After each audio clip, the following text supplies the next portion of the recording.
Hi, I'm Amelia Parker, and this is the story of how I stood up to my controlling family and found my own path. I'm 22, about to graduate from Boston University with honors. On paper, I'm what you'd call the golden child of my family. It sounds great, right? But in reality, it's not all it's cracked up to be. Amelia, darling, straighten your posture. A Parker always stands tall. My grandmother Victoria's sharp voice echoes through the grand hall as I walk into the family mansion. Sometimes I swear she has eyes in the back of her head. Yes, grandmother, I reply, forcing a smile. Don't get me wrong, I love my family, but my grandmother, she's a force of nature. My dad, Robert, gives me a sympathetic look. Mother, Amelia's posture is fine. She's not attending a debutante ball, he says, trying to soften the situation. Robert, please. Grandmother snaps. I'm merely ensuring our family's reputation remains intact. I exchange a glance with my mom, Elizabeth. She gives me a small, reassuring nod, silently telling me to stand my ground. But with grandmother Victoria, that's easier said than done. Later that evening, I'm in my room texting my secret boyfriend, James. You won't believe what my grandmother said today, I type. Let me guess, something about the Parker family reputation. James replies, and I can't help but chuckle. Bingo. Sometimes I think she has that phrase trademarked. I text back. Well, my grandmother Margaret had some choice words about the Parkers today, too. When will this feud end? He responds. I sigh, flopping back onto my bed. James and I have been dating for months, but we've had to keep it a secret. His grandmother, Margaret Thompson, is my grandmother's arch-rival. It's like Romeo and Juliet, but with more Gucci and less Shakespeare. Amelia, come down for dinner. My mom calls from downstairs. I quickly delete my conversation with James and head to the dining room, where the usual Parker family drama unfolds. Did you hear about Margaret Thompson's latest charity event? Grandmother Victoria scoffs, as if throwing money around makes up for her lack of class. I bite my tongue, resisting the urge to defend James's family. Instead, I focus on my plate, pushing around my organic kale salad. Now, Amelia, grandmother turns her attention to me. Have you given any thought to which law firm you'll be interning at this summer? I've spoken to Judge Harrison. He's more than willing to put in a good word for you at his son's firm.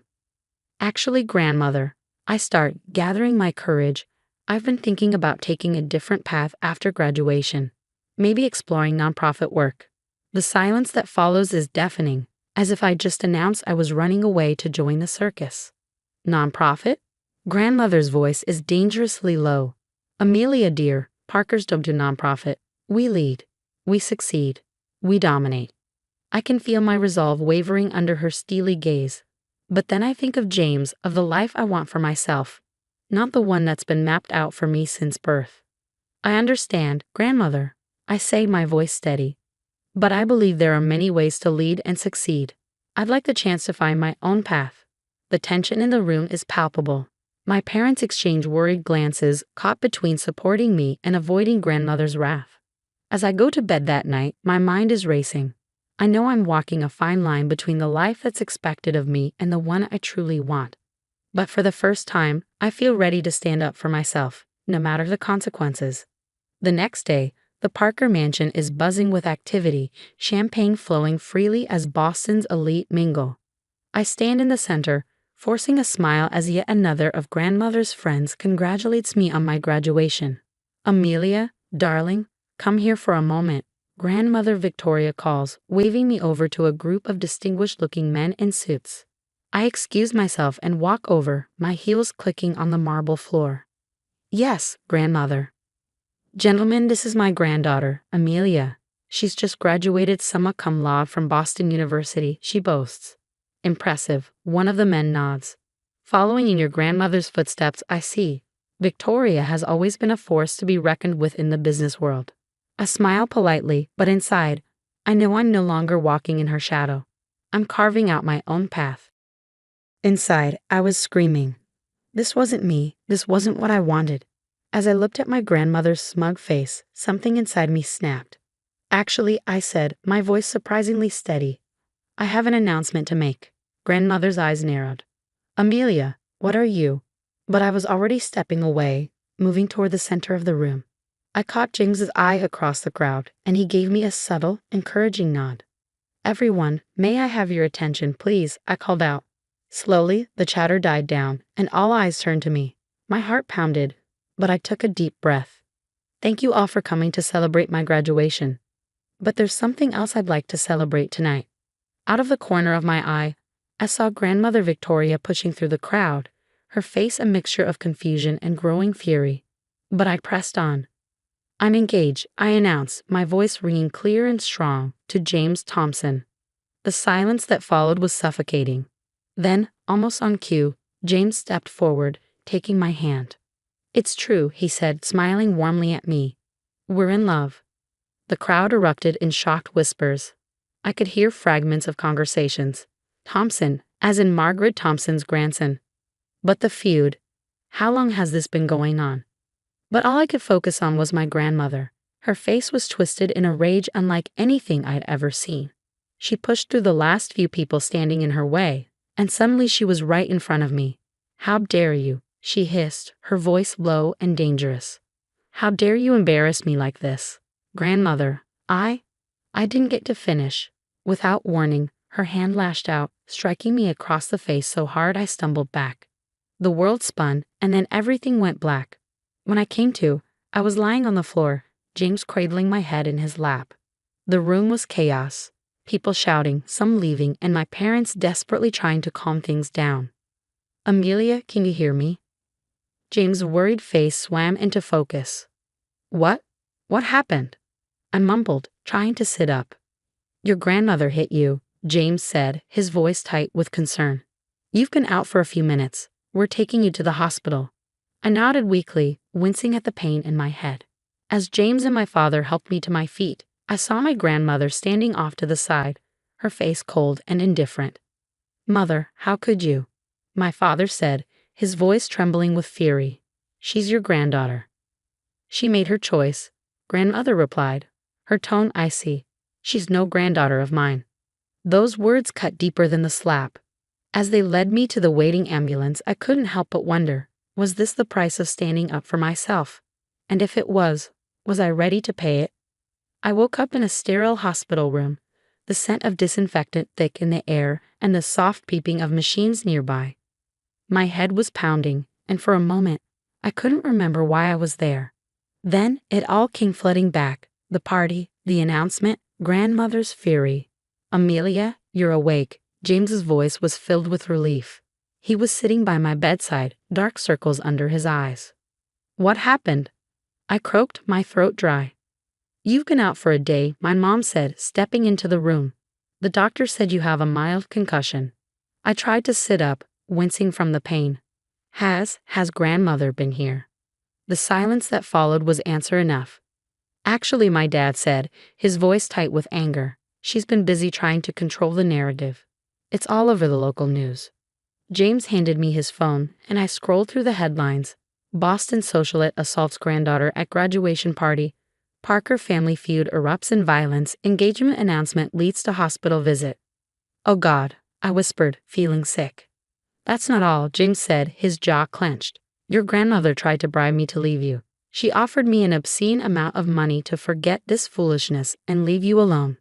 I felt like I'd been slapped all over again. "She what?" "She also threatened to cut you off financially if you don't come to your senses," my mom added, her voice bitter. In that moment, something inside me hardened. For years, I'd made excuses for my grandmother's behavior, always believing there was love beneath her harsh exterior.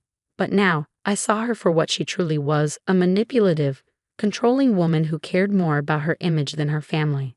"I'm done," I said, my voice stronger than I felt. "I'm done letting her control my life." Over the next few weeks, as I recovered, I put my plan into action.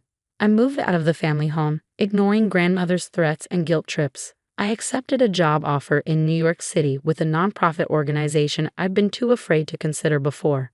It wasn't easy, but I was finally free. "Maybe I should see someone," I admitted to James one night after waking up from yet another nightmare. "I think that's a great idea," he said gently. "I'll go with you if you want." True to his word, James was there for every therapy session, every panic attack, every moment of doubt. Despite grandmother's continued attempts to drive a wedge between us, including a thinly veiled threat to his family's business, James stood by me. Meanwhile, grandmother Victoria's carefully constructed world was unraveling. I heard through the grapevine that several of her business partners had distanced themselves, unwilling to be associated with someone who would assault their own granddaughter. "Did you see the latest?" James asked one evening, showing me his phone. It was a video of grandmother being confronted by reporters outside her office. "Mrs. Parker, do you have any comment on the assault allegations? Is it true you tried to bribe your granddaughter's fiancé? How do you respond to claims that you're using your influence to suppress the story?"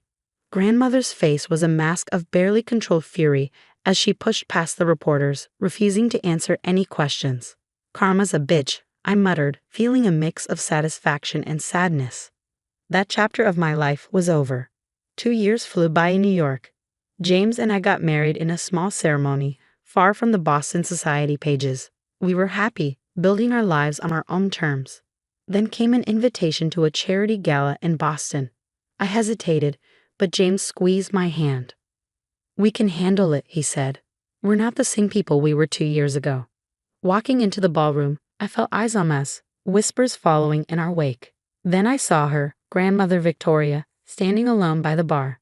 She looked smaller somehow, less intimidating. As our eyes met, she made her way over. "Amelia," she said, her voice lacking its usual commanding tone. "I'm glad you came." "Grandmother," I replied coolly. She glanced around nervously. "I was hoping we could talk. I want to apologize for what happened. I reacted poorly, and I'm sorry." I couldn't believe what I was hearing, an apology from Victoria Parker. But as I looked into her eyes, I saw no real remorse, just desperation. "I appreciate the sentiment," I said, "but I'm afraid it's too little, too late." Victoria's face fell. "But we're family. Surely we can move past this." "Some actions are unforgivable, grandmother," I said firmly. "You showed me who you really are that night, and I believe you." As we talked, I learned the extent of what had happened since that fateful night. Victoria's company had lost major contracts, faced multiple lawsuits from former employees alleging years of abuse, and her social circle had abandoned her. Many sided with Margaret Thompson in their long-standing rivalry. "I've lost everything," she said, a hint of her old anger creeping into her voice. "And for what?" "Because you couldn't follow the plan I had for you." There it was, the mask slipping, revealing the same old Victoria beneath. "No, grandmother," I said, my voice steady. "You lost everything because of your own actions, your cruelty, your need for control, your refusal to see others as anything but pawns in your game. Those were your choices. Now you're facing the consequences." "I've moved on," I told her. "I'm happy, successful, and surrounded by people who truly care about me." With that, I turned and walked away, leaving Victoria Parker standing alone, a relic of a world that no longer existed. The story's over. Do you think there's ever a point where family toxicity becomes unforgivable? At what moment in the story would you have cut ties with Victoria, or would you have given her another chance? Share your thoughts in the comments below. Your experiences and perspectives could help others dealing with similar situations.